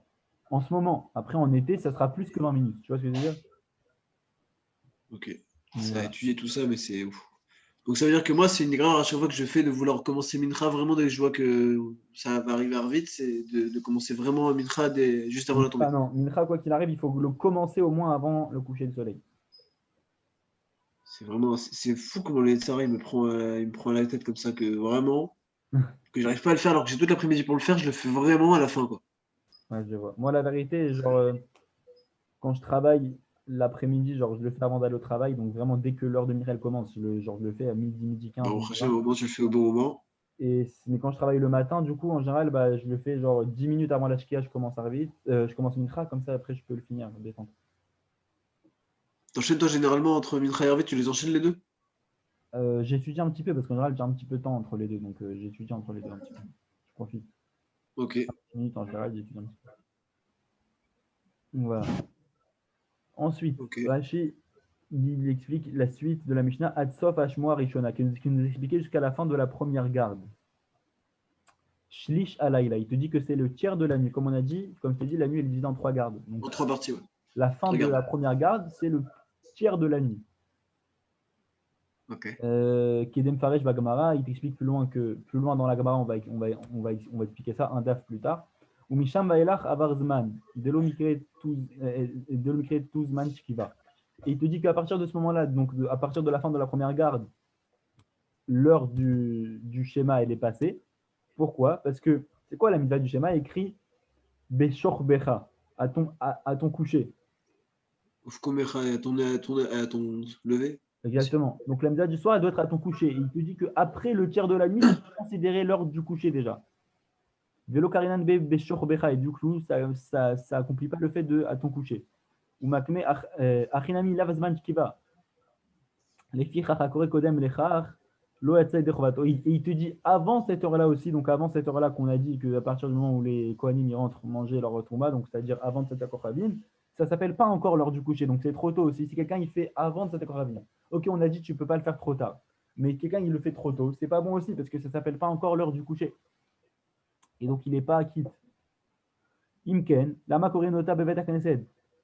כדי לעמוד בתפילה בתוך דברי תורה. וכי תניא וברייתא וכו'. Alors, il te pose une question. Si c'est vraiment, tu dois faire le schéma à l'heure du coucher. Pourquoi on fait le schéma en plein milieu de la tefila de Harvit quand on est encore à la synagogue? Parce que tu n'es pas en train de te coucher, tu es à la synagogue, tu as le temps encore. Il faut Exact, ouais. rentrer chez toi, que tu manges, tu parles un peu avec ta femme, avec tes enfants, et après seulement tu vas te coucher. Donc ça ne s'appelle pas que tu l'as fait à l'heure de ton coucher. Mais ma réponse, elle serait du coup qu'il y aurait deux schémas, parce qu'il y a des schémas, il y a le Kriyat Shema Lamita aussi, non? Ça, Du c'est coup. autre chose. Ça, c'est pas une chova de la Torah. Tu vois, il y a une mitzvah de la Torah de lire le schéma le matin et le schéma le soir. C'est une mitzvah d'Eoraita. Le schéma Ok. avant de dormir, c'est les sages qui ont institué ça, pour plusieurs raisons. Donc voilà, il te dit, ok, la mitzvah d'après la Torah, c'est Beshor Becha à ton coucher. Alors pourquoi non on le lit à la synagogue et tout ça, que c'est pas du tout encore le moment où tu vas te coucher? Pourquoi? Il te Surtout dit que les habitudes, elles ont changé entre les générations, quoi. aussi, ça, la vérité, c'est moins gênant parce que à partir du moment où la Gemara elle a fixé un temps, où la halacha ou le Shulchan Aruch il a été rédigé, c'est de telle heure à telle heure, c'est plus à nous de nous adapter à un rythme de vie selon la Torah que la Torah s'adapter à notre rythme de vie. Tu vois ce que je veux te dire? C'est pour ça que l'assimilation elle est plus grande aujourd'hui avec le fait que même s'il fait nuit, il y a les lampadaires, etc., qui allument, qui font qu'au final, on continue notre vie le soir, etc., alors qu'on C'est devrait ça, s'arrêter à la tombée de la nuit, quoi. c'est ça, c'est vrai, Ok, c'est vrai. c'est Et du intéressant coup, aussi. il te dit, alors si c'est comme ça, pourquoi on le lit à la synagogue? Quelle est la mode de mitor d'ivrei Torah? C'est que les sages, pour être sûr que chaque juif étudie une partie de Torah chaque jour, un peu de Torah chaque jour, ils ont inséré dans chaque fila des passages de la Torah. Par exemple, Shacharit en a plein. Tous les Pirkei des Imra, c'est des Teilim, c'est considéré comme une étude de la C'était Torah. avant Odou, ouais, c'est ça? Mincha, tu as les Ketoret, tu as les Korbanot, c'est des passages de la Gemara, de la Mishnah. Arvit, ils ont mis quoi? Ils ont mis le schéma. C'est un passage de la Torah écrite. C'est pour ça qu'on Ok. lit le schéma aussi à Arvit, à la synagogue, même si ce n'est pas encore vraiment l'heure du coucher, c'est parce que c'est notre étude de la Torah journalière, entre guillemets. Comme ça, tu es sûr que tu étudies la Torah tous les jours. Et c'est pour ça qu'on a l'obligation de le lire à partir de quand il commence à faire sombre, Misheter Shach. Donc à partir de quand Ok. il fait nuit, quoi. Parashar Rishona Shadam Kore Al Mitato Yatsa. Et si maintenant le gars, la seule chose qu'il a fait le soir, c'est qu'il a lu la première paracha du schéma. Il a juste lu le Ve'afta sur son lit, c'est-à-dire avant de dormir. C'est-à-dire que le gars, il n'a pas fait Arvit, donc il n'a pas fait la mitzvah du schéma du soir. Mais avant d'aller dormir, il a fait Kriyat Shema à la mita. Et même, il n'a pas fait tout le schéma, il a lu que le premier paragraphe, il les quitte. Ça, c'est d'après Rashi. Ok. Je précise bien, c'est d'après Rashi, parce que de ce que je me souviens, d'après le Shulchan Aruch, lire que le premier passage, c'est pas bon. Il faut lire les 3 passages en entier pour être quitte. Donc ça suffit pas même de juste faire la limite même schéma, juste dire le schéma et Baruch Shem Kevod Non, jusqu'à la fin et c'est tout? non. D'après ce que je me souviens, le Shulchan Aruch, il a tranché qu'il faut lire les 3 paragraphes du schéma en entier pour être quitte. Mais attends, j'ai une question. Si jamais on n'a pas le droit, je sais pas si c'est vrai ou pas, mais si jamais on n'a pas le droit de prononcer un passouk de la Torah par cœur, juste Ok. avant de dormir, on n'a pas le droit non plus de le prononcer par cœur le schéma du coup, parce que c'est des passages des passages qui au final Alors, sont le très schéma, d'après tous kadosh. les avis, ça rentre dans la catégorie de psukim, comme je t'ai dit, que tout le monde connaît. Ils sont fluides dans la bouche de tout le monde. Même quelqu'un qui est Ouais, mais très éloigné de pour la autant, il y a pas Torah. mal de. Il y a par exemple, les vav qui peuvent être en mode. Ça peut être un V, comme un ou, comme. Tu vois? Ouais, non, c'est sûr. Ça, mais ça, on est moins macpid sur ça. On est macpid que tu vas pas oublier des mots et tout ça. Comme même quelqu'un qui est très très loin de la Torah, il connaît Shema Israël Hashem Elokeinu Hashem Echad. Ça, on n'a pas, c'est pas de souci, Ok. d'après tous les avis. Ensuite, il va commenter Ad Sheya Ale Amoud Hashachar, jusqu'à ce que va monter l'aube. C'est quoi l'aube? Non, et donc il va t'expliquer cette phrase-là. Shekol Alayla Karu Izman Shiva. Pourquoi jusqu'à l'aube? Parce que toute la nuit est appelée l'heure du coucher. Donc ça, c'était l'opinion de Rabban Gamliel, qui te dit tu as le droit de la lire jusqu'à l'aube. Ah, c'est plus Pourquoi? Rachid déjà? Non, ça c'est Rashi, mais ce passage-là là, qu'il a repris de la Mishnah, Ah, il c'était reprend l'opinion de Rabban l'opinion Gamliel, Ok. qui te dit que tu peux le lire jusqu'à l'aube. Et lui, il te dit, Rachid te dit, chez Kol Alayla Karu Izman Shkiva, parce que toute la nuit, c'est appelé un temps de coucher. Et que c'est pour ça que Rabban Gamliel il a tranché comme ça. Parce que pour lui, c'est pas seulement l'heure où tu vas dormir, où la majorité des gens vont dormir, toute la nuit, c'est fait pour te coucher. Du coup, tu as le droit de le faire toute la nuit jusqu'à l'aube. Là, il va expliquer ce quoi Ekter, Chalavim, Ve'evarim. Comme on a dit, approcher les graisses et les membres qui restaient. Chez le Korbanot, donc il te dit de quel Evarim on parle, de quel membre on parle. Chez le Korbanot, Shinzrak Daman Bayom. Des sacrifices qui ont été, dont le sang a été aspergé pendant la journée. Donc c'est exactement ce que je t'ai dit. Ça commence déjà à être dur pour moi, là. Hein? Ça commence déjà à être difficile pour moi, à niveau On a mental. fini, là, on finit C'est voilà. pas que je veux pas, c'est vraiment que j'essaie de m'accrocher, en fait, parce que t'as reparlé, en fait, de trucs, des corbanim, etc. J'ai pas trop compris, parce que t'en as parlé tout à l'heure, mais du coup, ça m'a échappé de la tête.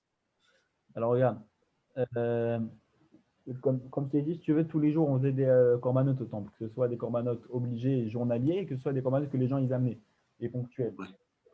Et il y avait des morceaux qu'on avait qui a été interdits, c'est ça? Il y avait une partie, il y avait certains, donc chaque corban, il a ses lois, que tu dois approcher certains organes et pas certains organes. Il y avait des graisses que dans chaque corban, tu interdis de les approcher, qu'on appelle les halavim. Donc ces choses-là qu'on n'approchait pas, qu'on ne faisait pas brûler sur l'autel, il les mettait de côté, et le soir, il brûlait tout ce qui n'avait pas été brûlé pendant la journée. Ok. C'est ce qu'on appelle Ekter Halavim Vevarim. Ok. Mitzvatan. Ça veut dire quoi leur mitzvah? Il a dit leur mitzvah de l'approche de ses membres. Attends, ah non, on était là même. Ouais. Mitzvatan. C'est quoi leur mitzvah de l'approche de ces choses-là? Les halot kol laila venan nifsalim belina al she'ale amud hashachar. Leur mitzvah d'approcher ces choses-là qui n'ont pas été brûlées pendant la journée, tu as une mitzvah de les approcher toute la nuit et ils ne sont pas rendus pas saouls parce qu'ils sont restés longtemps jusqu'à l'aube. Jusqu'à l'aube. Ok. Vn le matam minamizber dirti velo loyalim la boker. Ok, ça c'est un autre sujet déjà. Ok. Khalavim, shel kol korbanot. Donc les graisses de tous les korban, comme je t'ai dit, ça va être ces graisses-là qu'on appelle le khelev, de tous les korbanim, de toute façon, tu ne les mettais pas. Evarim. En fait, je vais t'expliquer ce qui me bloque. Je vais t'expliquer ce qui me bloque, en fait, c'est que pourquoi j'ai un problème de concentration? Parce que j'ai un problème à lier, à joindre le fait que tu me parles au départ du Kriyat Shema et qu'à la fin tu me parles des corbanotes. Donc du coup, ça m'embrouille déjà dans la tête. C'est pas toi, hein, c'est vraiment que l'idée que ça parte vraiment direct dans d'autres sujets pour moi, d'un coup dans ma tête. Alors C'est que regarde, ça m'embrouille l'esprit. la Mishnah, elle traite de à partir de quand jusqu'à quand on va lire le schéma, d'accord? Le schéma du soir. Pour t'expliquer ça, et pour lier aussi dans cette loi-là, que dire que c'est la même loi pour tous, elle t'a ramené deux exemples. Maintenant, la Mishnah, on l'a fini. Il n'y a plus rien à rajouter. Là, le Rashi vient juste t'expliquer Ah, c'est fini là? certaines phrases de la Mishnah. Donc, au début, là où on était, il t'expliquait les phrases du début de la Mishnah, donc il parlait encore de Gemma. Là, il t'explique les phrases de la fin. Il parle des korbanot. Il vient rien te rajouter. Juste, il t'explique les mots et les phrases. Ok. Ok. Evarim, de quel membre on parle? Chez le Ola. Le korban Ola, c'était un korban que tu devais au final faire tout brûler. Mais que tu ne pouvais pas laisser tout brûler parce qu'il y avait d'autres corbanim à faire après. Donc tu brûlais la majorité et ce qui restait, tu le laissais. Et du coup, tu brûlais ce qui restait à brûler la nuit. Vechol an echalim leyom echad. Et toutes les choses qui doivent être mangées un seul jour. Donc tu te rappelles que je t'avais dit que il y avait certains corbanotes qui devaient être mangés le jour même. Sinon, on n'avait plus le droit de les Sinon, manger le sinon lendemain. c'était interdit, sinon ça comptait pas. Exactement. Donc lui, il va t'expliquer c'est quoi ces corbanotes-là. Kegon Khatat, comme le Korban Khatat, Ve'asham et le Korban Hacham, c'est deux types de Korbanot, Vekivse Ezra ou Menachot Vetoda. Il t'a cité plusieurs types de Korbanot qui sont comme ça, qui doivent être mangés le jour même. Donc le Korban de remerciement, le Korban d'expiation, le Korban de pardon, de se faire pardonner. Voilà. Mitzvatan, donc leur mitzvah, donc quand la Mishnah te dit mitzvatan, Rachid, ils te disent manachilatan. Ça veut dire quoi? Leur mitzvah, elle dure jusqu'à l'aube, c'est-à-dire que le temps de leur manger, c'est jusqu'à l'aube. Ok. Ad chez Ali Amoud Hashachar, jusqu'à ce que monte l'aube. Donc ça veut dire quoi? Qu'il pouvait être, il pouvait être mangé jusqu'à l'aube. Ve'u mevian liot notar dirtiv betoda lo aniach memeno ad boker ve'kulam mitoda yamdu. Il te dit que l'aube, en fait, à part que l'aube, il va rendre les parties de ces corbanotes-là qui restent, il va les rendre Vevian liot notar. Il va les rendre du surplus, comme il écrit à propos du Toda dans le fromage de Vaïkra, Lo yanir mimenu ad boker. On n'a pas le droit de le laisser jusqu'au matin.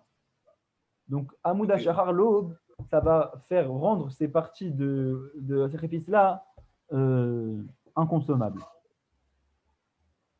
Là, il nous reste deux petits rachis. Inken lama mucharmim ad chatzot. Si c'est ainsi, pourquoi les Haramim, ils avaient dit que toutes ces mitzvot-là, ils doivent être jusqu'à Chatzot. Et du coup, Rachid va te repréciser de quelle mitzvah on parle. Le Bekirat Shema de la lecture du schéma du soir, ou Ve'achilat Kadashim, et dans le manger les choses saintes. Et enfin, le dernier Rachid, qui est Delachik Adam Mina Avera, pour éloigner l'homme de la faute. Il va t'expliquer ça veut dire quoi pour éloigner l'homme de la faute. Ve'asrum Ba'achila Kodem Zmanan Kedeshelo Yavo Leochlan, Lachar Amud Hashachar, Ve'itrayev Karet. C'est comme on a dit, qu'il les a interdits, que les sages nous ont interdit de les manger avant leur temps, vraiment qu'on aurait droit encore de les manger, pour pas que quelqu'un en vienne à les manger après l'aube. Que s'il les mange après l'aube, c'est très grave. Mais il sera chayav karet, c'est la pire punition de toute la Torah, karet. Il y a chayav vida et chayav karet, c'est ça? Voilà. Et pareil pour la loi du schéma, les arrêts d'état Adam, Shelo, Yomar, Yeshliod, Shaout, ou Betorkach, Yale, Amudjachar, Ve'avarlo Et c'est pareil pour la lecture du schéma, c'est pour presser l'homme, pour pas qu'il dise j'ai encore du temps et qu'au final l'aube va monter et qu'il aura raté l'heure du schéma. Pour pas repousser à chaque fois. Voilà, exactement. Vecter Khalavim de Katane Achalo Amrubo Khamim Atrasot Klal. Maintenant, il te dit que le hectare halavim, l'approche de ces graisses-là dont on a parlé. Si on étudie vraiment la halakha, nulle part les haramim, ils ont dit que c'était jusqu'à Chatzot. Pour le hectare halavim, en tout cas pour ce cas-là de l'approche des graisses, ils t'ont toujours dit que c'était jusqu'à l'aube. Ils t'ont jamais dit sur ce cas-là que c'était jusqu'à Chatzot. Alors pourquoi la Mishnah les a cités? C'est pour te dire c'est pour te faire savoir que toute chose qu'un autre balayla, qu'on a l'habitude de le faire la nuit, ou que sa mitzvah est la nuit, kasher kol halayla. Elle est permise, la mitzvah de le faire, genre c'est kasher de le faire toute la nuit. Ve'achina mitnan shuni de Megillah, on enseignait ça dans le deuxième période de Megillah, c'est ce que je l'ai étudié il n'y a pas tellement de temps. J'y suis encore là, non, je suis passé au troisième période.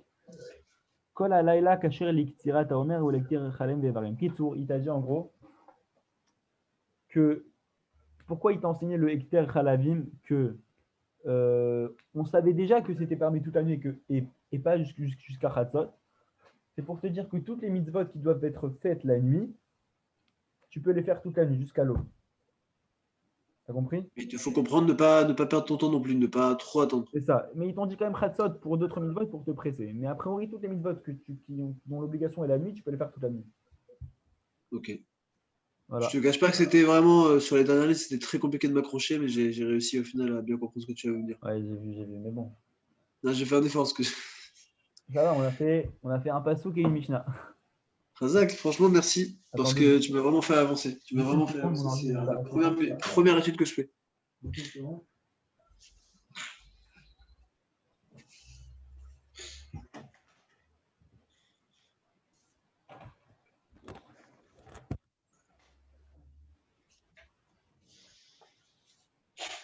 Ouais.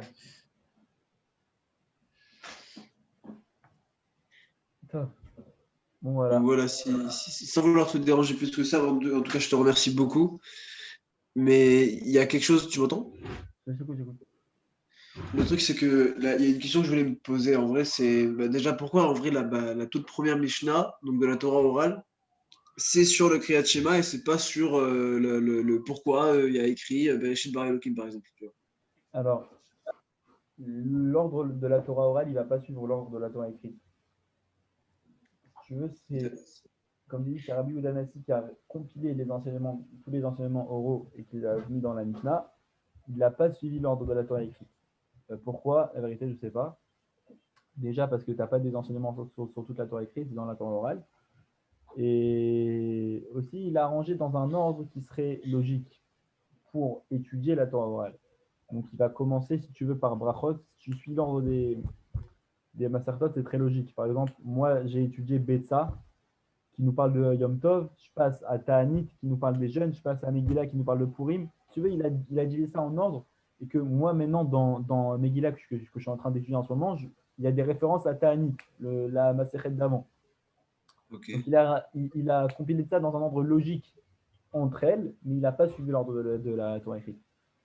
Bah, si la question elle peut s'en suivre au final, c'est s'il a créé si Hachem a créé la Torah orale et la Torah écrite, maintenant que la Torah orale n'a rien à voir, enfin, c'est ça, ça n'a rien à voir en soi. On n'est pas en Non, logique par rapport à la Torah écrite. ça n'a pas rien à voir, vu que la Torah orale, elle vient expliciter la Torah écrite. Ok. Ok. Donc c'est tout expliqué par rapport à pourquoi la Torah. C'est bizarre parce qu'en vrai, si toute la Torah écrite, c'est bizarre. Ma question, je ne sais pas si je vais réussir à la comprendre, mais c'est que si toute la Torah écrite en vrai, elle raconte une histoire du peuple juif, etc., du début jusqu'à Vezot Beracha.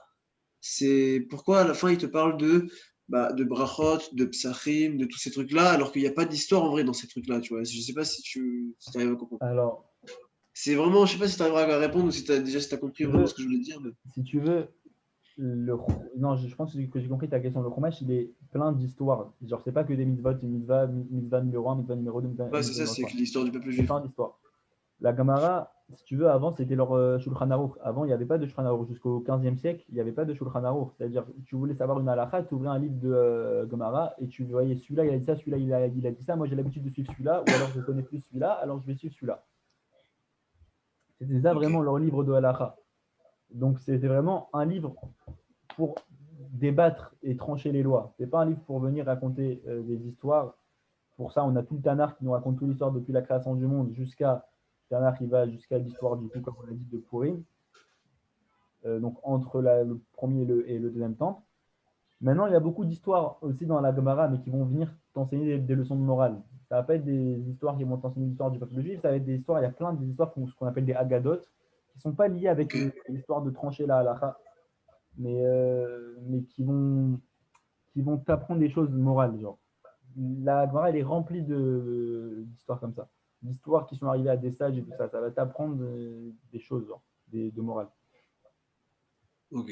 Bah, c'est super complexe, mais c'est tout aussi intéressant, quoi. Mais là, c'est vraiment, moi, je trouve ça génial que tu aies voulu me faire un petit zoom là pour vraiment m'expliquer un peu, déjà d'une part, bah, le premier passage de la Torah, puis la première Mishnah de toute la Torah orale, c'est. Moi, je Ouais. trouve ça en vrai bien parce que tu vois, en vrai, la question principale que je posais à des rabbinim, c'est je commence par quoi quand j'étudie? Je commence par ci, ça, je sais pas. Et là, tu me fais une sorte de CDR en vrai où il y a des milliards de trucs à apprendre, mais tu me commences par le b à bas du début. C'est-à-dire Bah, que tu me dis, en plus de ça, par rapport à Bereshit, il y a tellement d'explications en plus. moi, je dis toujours Donc ça que, m'aide un peu, ça m'aide un petit peu. moi, je dis toujours que pour moi, l'ordre idéal, quelqu'un qui veut commencer à étudier, c'est d'abord qu'il étudie le Tanakh, ensuite qu'il étudie la Mishnah, ensuite qu'il étudie la Halacha, ensuite qu'il étudie la Gemara. Pour moi, c'est l'ordre logique, le plus logique, le mieux. Maintenant, voilà, nous, on va essayer de faire un petit peu tout ça en même temps, mais ça va être aussi cohérent. Et voilà, si tu commences quelque chose, commence par autant commencer par le début, quoi. Pour Enfin, en ça, tout cas, Bereshit, Khatak. Brachot, si je veux, la prochaine fois, on essaiera de faire, là, on a fait Tanakh Mishnah, la prochaine fois, on essaiera de faire Halacha Gemara. Bah, je pense qu'on commencera euh, la Halacha par le début, je pense qu'on va étudier dans le Yalkut Yosef, c'est le plus complet. On Ok. commencera de la première Halacha, tu vois. Et la Gemara, du coup, on commencera par la première Gemara qui sera Brachot aussi. Vu qu'on a déjà fait la Mishnah, on passera directement à la Gemara, quoi. Ok, top. Dis-moi, tu chauffes à le faire quand? Bah, dis-moi quand. Enfin, moi, je connais pas encore mes heures de boulot de la semaine prochaine, donc je peux pas te dire tout de suite, mais dès que je les ai, je te dirai mes disponibilités, on verra. Est-ce que tu as un temps demain ou pas? Demain, quel jour on est jeudi? Demain, je On est bosse. mercredi, demain on est jeudi, ouais. Demain, je bosse, c'est de l'après-midi. Donc, c'est avant Demain tu 13h. bosses l'après-midi? Ouais. Donc, c'est avant midi, même avant. Ouais. Avant Avant midi, midi. si tu veux. Avant midi, ok. Moi, si je me lève à 10h, c'est bon, quoi. Enfin, je vais pas me lever à 10h, mais si je me lève vers 10h, 10h30, le temps que je finisse deux trois trucs, ouais, c'est bon. Moi, je pense que je pourrais vers 10h30 si tu veux. 10h30, ouais. 10h30, ça va Si pas. tu Ouais. veux. On essaiera de faire le plus condensé possible parce que là, on est le soir, on n'aurait même plus comment continuer un petit peu plus, mais ça commence déjà à me monter à la tête. C'est Non, vraiment. mais là, ça suffit. On a pris une heure. Ouais, c'est vraiment 1h30 là. Ouais. 1h30, puis là, on devait faire une demi-heure, je suis content.